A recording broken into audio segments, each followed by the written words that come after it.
Eu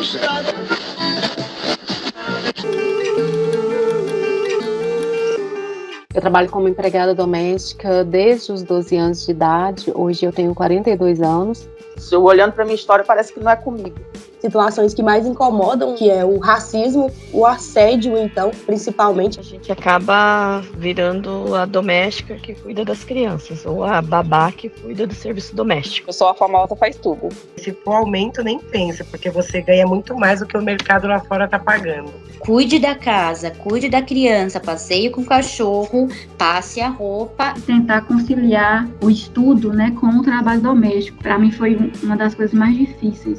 Não leva em conta que o sujeito que está ali trabalhando, ele também tem laços familiares, ele também tem afetos, né? Ele também tem relações para além do trabalho doméstico.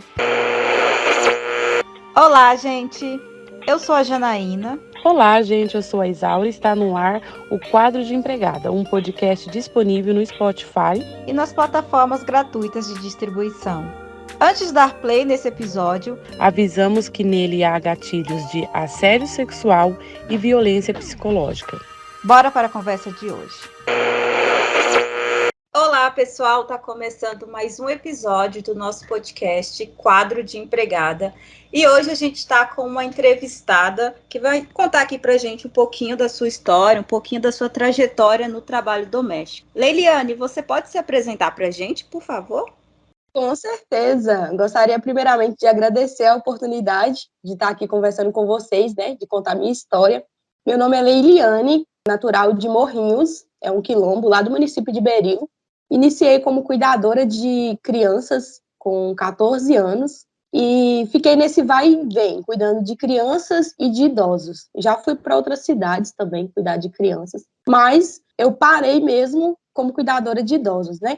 É uma área que eu gosto de trabalhar, mas a gente não está livre, né, de passar por situações desconfortáveis. Tem as partes boas e as partes ruins, né, de ser cuidadora. Algumas situações que mais incomodam, né, que é o racismo dentro do ambiente de trabalho, o assédio, então, principalmente, é algo que a gente vive diariamente, mas a gente segue na profissão, né? Eu consegui me encontrar como cuidadora de idosos, já abandonei o cuidado a crianças, mas eu sigo como cuidadora de idosos. Como acompanhante hospitalar, faço viagens com idosos, cuido do domicílio também, faço curativo e tudo mais. E você disse que você é de um quilombo. Fala um pouquinho pra gente sobre essa ida, né, da zona rural para a cidade. A gente conversou aqui com outras pessoas que têm essa experiência também de vir do quilombo para a cidade. Conta pra gente um pouquinho, você foi para a cidade para realizar esses trabalhos ou você já estava ali por perto? Eu fui para a cidade para realizar esses trabalhos. Fui para a cidade menor, né, primeiro. Depois eu fui para o sul de Minas para poder cuidar de crianças e depois eu voltei para a cidade menor, que é Araçuaí, né, que eu vivo até hoje, que é mais próximo do quilombo, né, mas eu tive que sair. E por que você acha, Leiliane, que é necessária essa saída para ir para a cidade trabalhar? O que você acha que faz com que esse movimento aconteça, das pessoas saírem da zona rural e irem para a cidade fazer essa função de trabalhadora? Porque, infelizmente, a zona rural, apesar de ser muito boa, não tem emprego, né? E quem vive lá, os idosos que vivem lá, eles não têm condições de contratar uma cuidadora, né? Eu já até trabalhei por muito pouco tempo como cuidadora infantil lá no quilombo mesmo, mas é coisa de se ganhar muito abaixo do valor normal, né, de uma cuidadora, então não tem como se manter no quilombo, né? Infelizmente. Você falou sobre a idade dos 14 anos ter começado, e essa é uma coisa bem recorrente, essa idade é muito recorrente. Eu comecei, de certa forma, 13, 14 anos, a Isaura também tem essa marca dos 14 anos, e muitas das meninas que a gente chegou a conversar, das mulheres que a gente conversou aqui, também começaram nessa idade ali, no início da adolescência, né? E você acha, assim, Leiliane, que esse começo no trabalho doméstico te prejudicou de alguma forma, em sentido de estudo, de contato com outras pessoas? Você acha que teve alguma coisa que te prejudicou ou não? Ah, com certeza, principalmente com o convívio com a minha família, né, que eu tive que me afastar muito cedo, porque as condições não eram tão boas. E, consequentemente, por ter que trabalhar demais, o estudo acaba ficando mais complicado também. Logo que eu concluí o ensino médio, Eu iniciei na faculdade, logo tive que abandonar também por conta do trabalho, porque nessa época que eu terminei o ensino médio, eu cuidava de uma idosa em uma cidade pequena. Na época, eu morava com ela, né? Eu só tinha folga de 15 dias. Eu entrei na faculdade, mas era inviável continuar os estudos, tive que abandonar. Prejudicou de certa forma, assim, ter que se afastar, né? Isso é uma coisa bem comum mesmo, triste da gente ter que chegar a essa conclusão do abandono ou da escola ou de um curso ou de uma universidade, porque o horário não bate com o horário de serviço, principalmente quando você mora no emprego, né? Exatamente. Morar no emprego é o que mais me prejudicou, porque você tem que estar 24 horas disponível para o idoso. Não tem como se dedicar por completo ao estudo, porque o idoso é muito instável, né? Ao mesmo tempo que ele está bem, ele não está, então a gente tem que se dedicar por completo, né? Morar no emprego é algo muito complicado. Já tive empregos, assim, 3, 4 vezes que eu tive que morar com o idoso. Teve um pouco tempo uma conversa que eu tive com uma colega minha que também era cuidadora de idosos e ela colocou algo que eu nunca tinha pensado. Eu como babá e ela como cuidadora. Que a gente cuida de duas pessoas que ou têm a atenção muito grande da família ou não tem atenção nenhuma. No caso das crianças, os pais ainda têm aquela preocupação de garantir, né, que a babá esteja ali, que ela ofereça isso, ofereça aquilo. E no caso dela, quando ela contou para mim da experiência de cuidadora de idosos também, que dormia no trabalho, aquela coisa toda, ela falou algo que eu achei muito assim importante, que foi a questão do abandono, que muitos familiares, muitos filhos, simplesmente abandonam os idosos aos cuidados de quem está ali, uma pessoa que entra de segunda a sexta ou aquela que vai sábado e domingo, e que raramente os filhos, os netos visitavam esses idosos, eram abandonados. Você percebe algo disso assim nesses anos que você está como cuidadora, esse abandono dos idosos?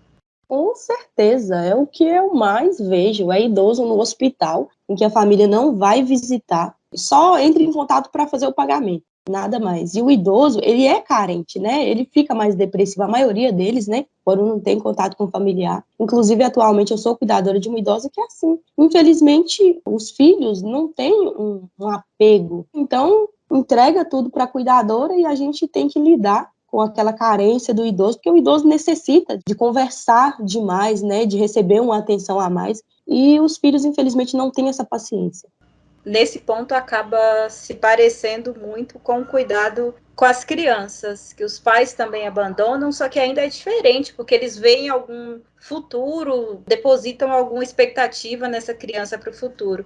E o idoso, tristemente, acaba, pelo menos o que eu percebo, se tornando um fardo para eles. Ou coloca numa casa de repouso, ou coloca alguém para cuidar. Exatamente, não vai visitar, não chega para conversar, para dar uma atenção. O idoso fica muito triste, muito solitário. E é muito difícil para a gente também lidar com isso, né? Porque o idoso, ele começa a chamar pela morte, né? Aí fica o tempo inteiro, né, remoendo aquela situação. Não, eu quero ir embora, eu quero parar de deixar de ser esse peso na vida dos meus filhos, porque tem filho que chega e fala mesmo. Você é um peso para a gente. O gasto que dá, porque o gasto para um idoso é realmente muito alto, né? Tem medicação, tem a contratação de uma cuidadora, tem um gasto bem grande mesmo. E o idoso, a maioria das vezes, infelizmente, não tem condição de arcar com tudo sozinho. Então, é muito complicado. Infelizmente, a gente tem que lidar com isso diariamente. A depressão dos idosos é algo recorrente. E eu tive uma experiência como cuidadora de idosos num pensionato eram 13 senhoras no interior de São Paulo, Campinas. E fora tudo isso que você tem que lidar, é o que eu lidava com o psicológico dos idosos, esse chamado pela morte, a esperança, né, a expectativa ali do domingo, do início da manhã do domingo, das visitas e não aparecer. Eu ainda tinha que aguentar ali o abuso de quem me contratou. Se a unha estava grande, eu tinha que lidar com o estado psicológico desse idoso, que às vezes não tinha um acompanhamento, e eu era cobrada. Eu fui muito cobrada quando eu estava dentro das casas. Então, assim, às vezes não tinha ali a doméstica e eu tinha que cuidar do idoso, me virar nos 30 com a sopa, com a janta, com o remédio. Então, eu tinha ali os 15 minutos, que por lei que eu tinha que descansar e tudo, e nunca era cumprido. Então, assim, as minhas costas doía, porque tem um jeito de pegar o idoso, a gente gente aprende e tal. E como você lidava com essas questões, além do idoso, essa cobrança dos patrões? Como era isso? Se você sofreu algum abuso dentro do que eu tô falando com você? Com certeza, eu digo até que o mais difícil de tudo, na maioria das vezes, é lidar com os familiares, né? Que estão sempre ali cobrando, os que são mais presentes, né? Porque tem filho que realmente abandona, não quer visitar, não quer conversar, não quer nada.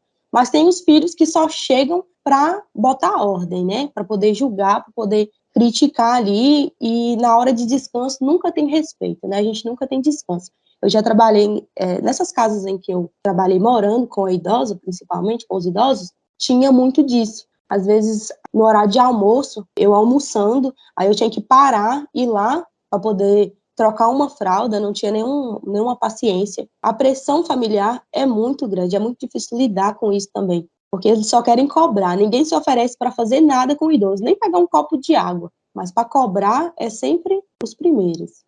Isso é engraçado como uma coisa nunca parece estar sozinha, né? Porque você fala da experiência de cuidadora e a gente fala da experiência do cuidado com crianças. E as coisas acabam se cruzando. Esse abandono, essa coisa do avô, da avó, da mãe aparecer de vez em quando, principalmente os avós que aparecem de vez em quando, e tudo que você estava fazendo antes não está certo.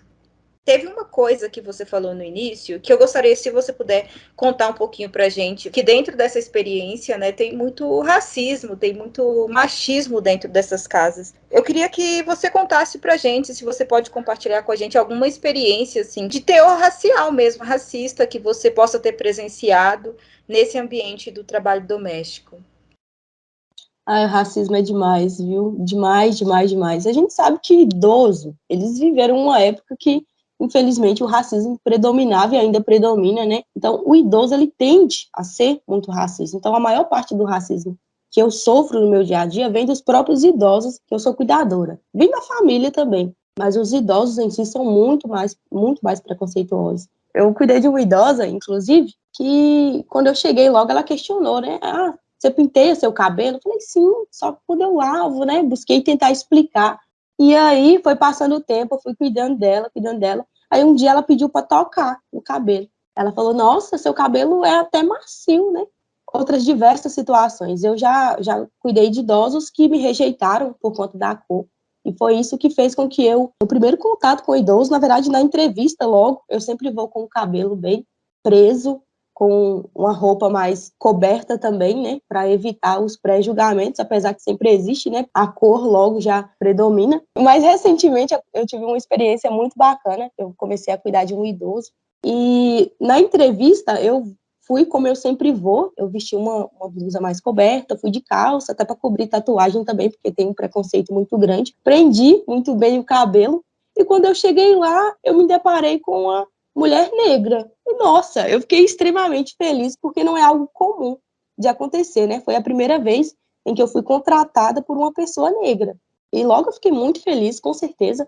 Depois eu voltei para começar a trabalhar e eu tive contato com o idoso. Era um idoso negro. E eu fiquei mais surpresa ainda. Não era para estar, né? Infelizmente, a gente ainda é minoria, né? São poucos os idosos que têm condições de contratar uma cuidadora. Foi somente nesse emprego que eu tive o prazer de trabalhar sem sofrer um preconceito, porque nos outros foram sempre italianos, franceses, pessoas que são extremamente racistas. Nossa, isso é uma novidade tanto para mim, porque nesses 13 anos de trabalho doméstico eu nunca trabalhei para uma família negra, eu nunca vi famílias negras nos espaços que eu ia com os patrões, né? Então era sempre nessa posição. Se estava lá, estava para prestar um serviço. E que bom que você teve essa experiência, né? É muito raro, é raro, mas muitas vezes a gente não sabe o que é isso, né? Chegar lá e se identificar com uma pessoa e, principalmente, uma pessoa que está sendo contratada para cuidar de um idoso negro. Você falou sobre a idosa que queria saber se você penteava o cabelo. Não tem dúvida de que isso é uma atitude, uma fala extremamente racista. E aí vem de pessoas mais velhas e a gente está, não vou dizer acostumado, mas a gente entende que uma pessoa mais velha, muitas vezes ela vai carregar essa coisa do preconceito, porque vem de outra geração e aquela coisa toda. Só que eu não sei como você pensa isso, se você quiser comentar depois. Eu penso que a gente tem oportunidade, né, hoje, assim, com o debate mesmo racial avançando, a gente vê em tantos lugares, né, manifestações de pessoas dizendo o básico, de que não pode tocar no cabelo da outra pessoa, você não pode fazer isso, você não pode falar aquilo. E às vezes essas coisas estão sendo consumidas por esses idosos, por essas pessoas mais velhas, mas ainda assim essas pessoas insistem nessas narrativas de preconceito mesmo. O que você pensa sobre isso? Aí já não precisa ser necessariamente sobre os idosos, mas sobre essas pessoas que mesmo com acesso ao conhecimento, à informação, preferem e escolhem ficar nessa zona de conforto do preconceito.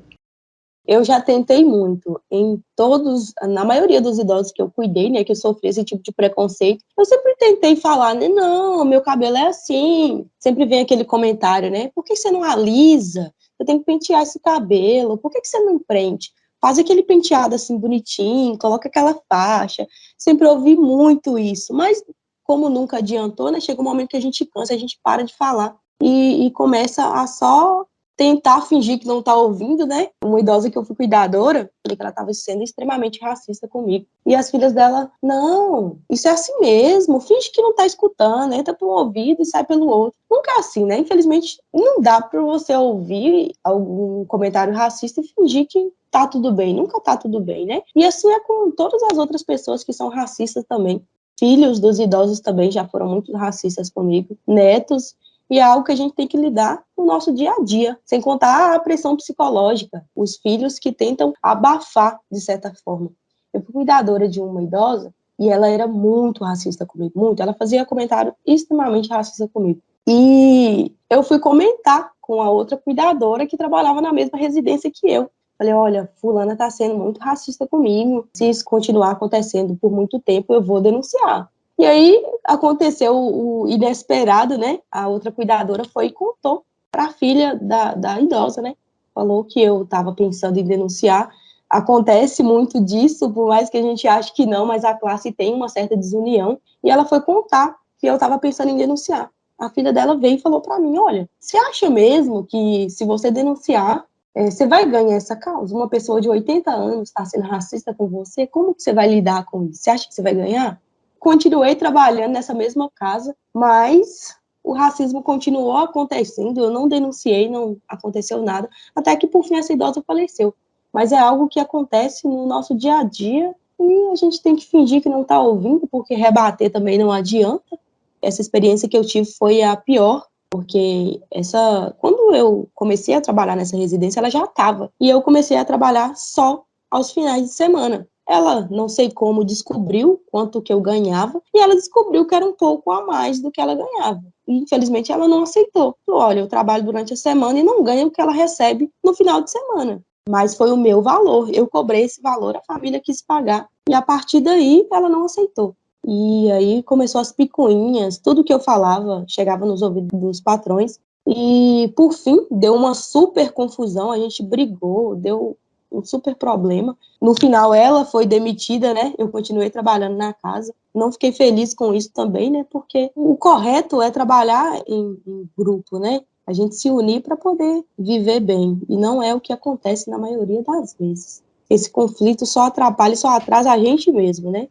Muitas vezes acha que está em vantagem em relação a uma pessoa que trabalha na mesma função, na mesma casa. Na hora da demissão, se você tiver que ser descartada, eles vão descartar da mesma forma, porque é isso, né? Entra uma, sai outra, e o tanto de gente que tem desempregada hoje, não é difícil achar outra pessoa para substituir. Voltando um pouquinho no que você falou, um pouquinho quando você estava se apresentando lá no início, eu queria perguntar sobre a sua família, se outras pessoas da sua família realizam essa função, como que é?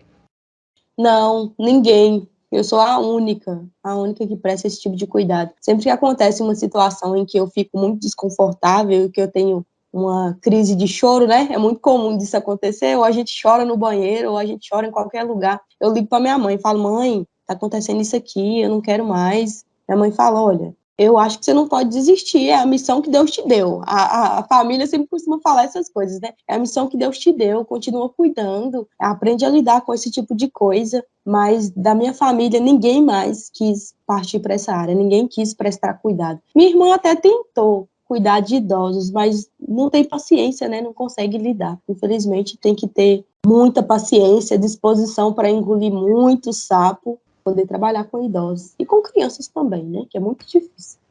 E você falando sobre isso, sobre ter que saber lidar, né? A gente ouve muito isso do familiar. No meu caso, porque o familiar precisava também desse valor que eu trabalhava, desse meu salário, era dependente disso, né? Então aguenta firme, aguenta mais um pouco, é a sua missão. Eles precisam de você, sem você não flui nada. E a gente cria até essa dependência, né? Eu cheguei a criar uma dependência até emocional, além de financeira, em alguns lugares que eu trabalhei. E até eu despertar, né, demorou muito. Até eu também criar uma maneira de me blindar, né, o psicológico mesmo, né, o meu emocional. Também demorou um pouco eu aprender. E foi tudo sozinha. E eu queria saber de você se na sua vida, assim, profissional, se você conseguiu criar uma estratégia de certos abusos não sair do portão e ir embora com você, sabe? Porque muitas trabalhadoras sofrem os abusos, fica com traumas psicológicos, sim, vários gatilhos e tal,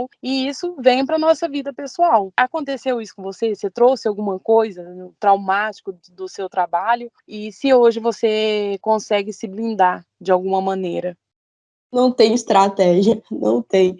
Infelizmente não tem. É banho de espada de São Jorge mesmo, é se benzer, porque infelizmente não tem estratégia. Quando eu passo por esse tipo de situação, para não chorar, né, que é muito difícil, em algumas situações eu já fui pro banheiro e fui chorar, mas chegou um momento da minha vida que eu parei de fazer isso. Depois que eu entendi que não ia mudar, eu mudei a estratégia. Quando acontece algum comentário racista, eu levo na brincadeira e falo, sério que a senhora pensa isso? Mas por quê? E começo a levar na esportiva, né? Falar, mas o nosso cabelo é assim, a gente nasceu desse jeito, por que tem que mudar? Levando sempre na esportiva, né?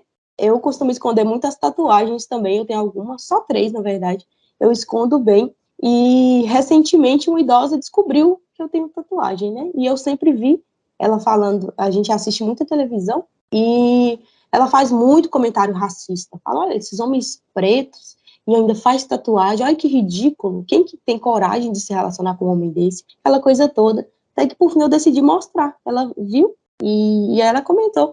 Quando ela falou assim, nossa, você tem tatuagem na perna, tô vendo agora. Falei, pois é, agora a senhora vai falar que eu tenho cara de bandido? Não vai, né? Fala assim, porque infelizmente não tem como. Se blindar é muito difícil. Normalmente a gente escuta da família, não liga com isso não, entra no ouvido e sai no outro, é assim mesmo.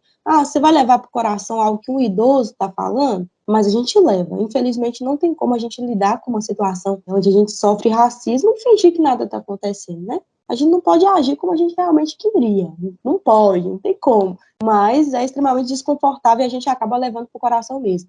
Tem dias que eu chego em casa, que eu lido tanto com o preconceito, que eu não consigo me comunicar com ninguém. Eu paro e fico sozinha. Eu fico o restante do dia inteiro, à noite, continuo no dia seguinte sem conversar com ninguém, porque é algo que me afeta tanto que eu não consigo dialogar com outras pessoas.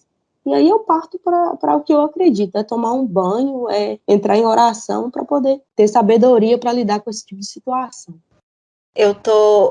Eu ouvi e fiquei assim, pensando, né?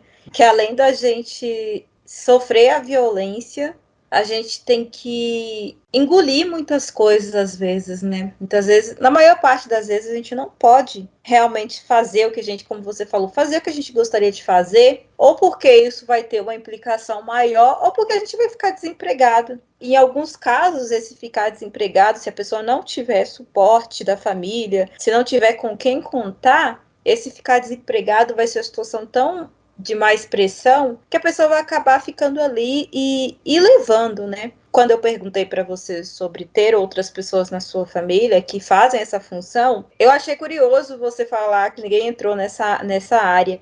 E para mim foi uma surpresa, porque das pessoas que a gente conversou até o momento, e a maior parte delas eram mulheres negras, nenhuma delas disse isso, que escolheu entrar e que nenhuma outra pessoa da família é. Muito pelo contrário, nenhuma delas escolheu entrar e várias pessoas da família já estão nessa função. E aí, quando você fala, ao mesmo tempo eu fico feliz por saber que o trabalho doméstico em si não é uma coisa hereditária dentro da sua família. Fiquei com uma pergunta para você. Como que você pensa essa realidade desigual do trabalho doméstico? Como que você enxerga esse grande movimento de mulheres negras dentro do trabalho doméstico? Se isso, para você, tem alguma ligação, alguma relação mesmo com o nosso passado escravista? Eu acho que a maioria de nós vai para o trabalho doméstico porque não tem oportunidade de entrar para outra área de serviço, né? Infelizmente não era para ser assim. Eu trabalho como cuidadora hoje em dia porque eu realmente gosto da área, eu me identifiquei muito, mas eu não pretendo continuar somente como cuidadora, né? Porque é muito desvalorizado, de certa forma. Apesar que a gente que dá nosso valor, né? Mas as pessoas ainda veem como um serviço muito simples, né? Apesar que não é. Eu pretendo entrar para fisioterapia e continuar prestando serviço para os idosos. Mas eu acho que a maioria de nós entra porque não tem outra opção, né? Eu iniciei com 14 anos, mas porque eu não tinha outra coisa para fazer.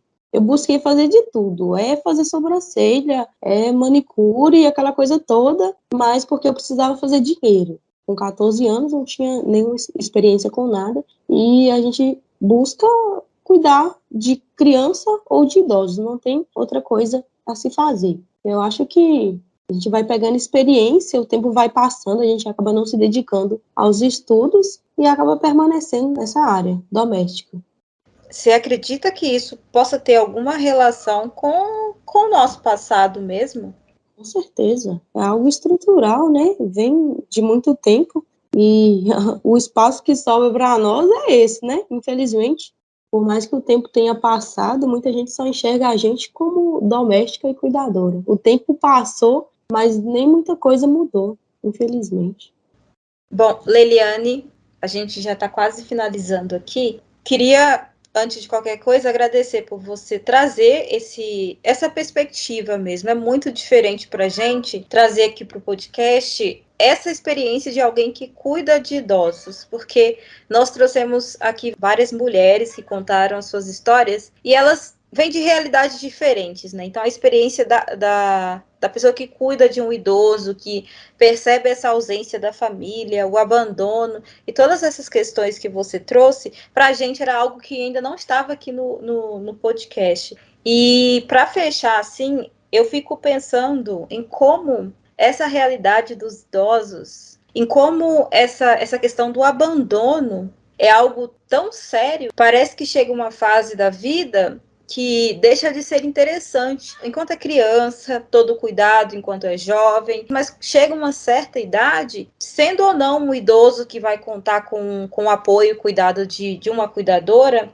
chega um momento da vida que a gente abandona o idoso mesmo, que a gente acha que o idoso não tem mais nada a acrescentar, que ele é descartável. Então, quando uma pessoa mais velha fala, a gente tende a fingir que não está ouvindo, ou então ouvir meio que para fazer de conta. Eu sempre falo que minhas pessoas preferidas no mundo, de fato, são as crianças e os idosos, porque eu tenho a impressão de que as crianças, elas estão sempre naquela fase de querer saber tudo, de querer interagir, de querer perguntar. E o idoso, tirando os idosos que são cheios de preconceitos e aquelas coisas todas, os idosos, eles têm uma experiência de vida que eles estão loucos para compartilhar, que eles querem comentar, que eles querem falar sobre como eles chegaram até aqui. E muitas vezes nós que somos mais jovens, a gente não escuta. Eu acho que, falo pela minha geração, a gente não está acostumado a ouvir de fato, a sentar e escutar o que as pessoas têm a falar, porque a gente está sempre naquela pressa de anda logo,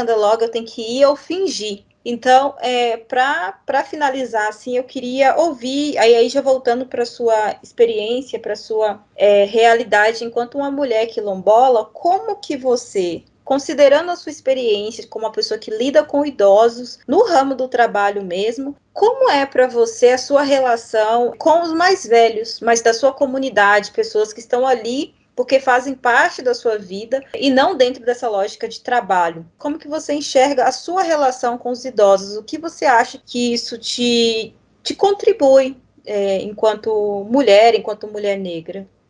A conversa com o idoso negro é sempre muito diferente, é muito mais prazeroso de conversar, não tem um preconceito, não tem aquelas frases racistas que o idoso branco costuma falar até de forma natural, né?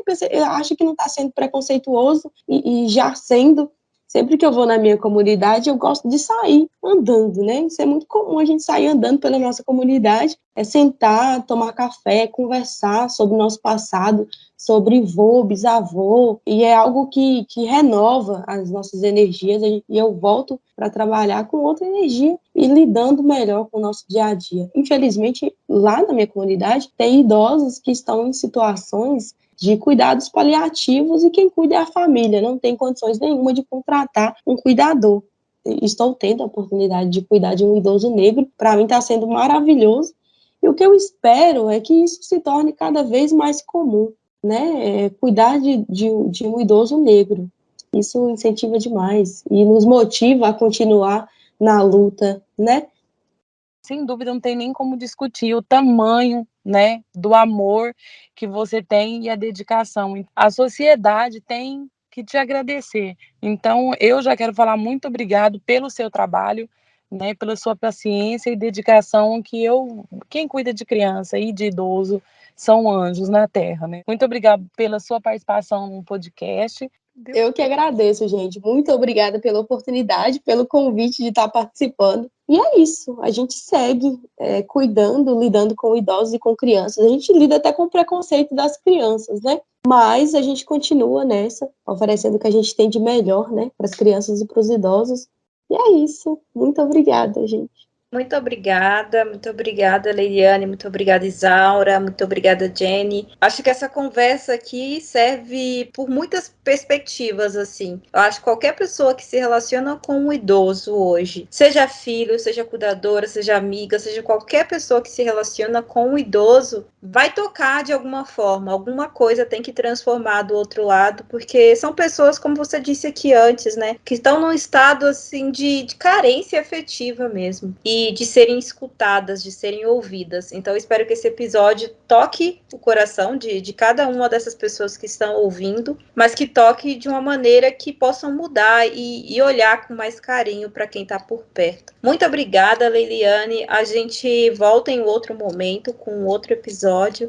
Tchau, gente, e até a próxima. Chegamos ao fim desse episódio. Não deixe de compartilhar com amigos, colegas de trabalho, nos grupos de WhatsApp e onde achar que merece ser ouvido. Não deixe de acompanhar o nosso Instagram, @quadro de empregada. Até o próximo episódio. Fiquem com a gente.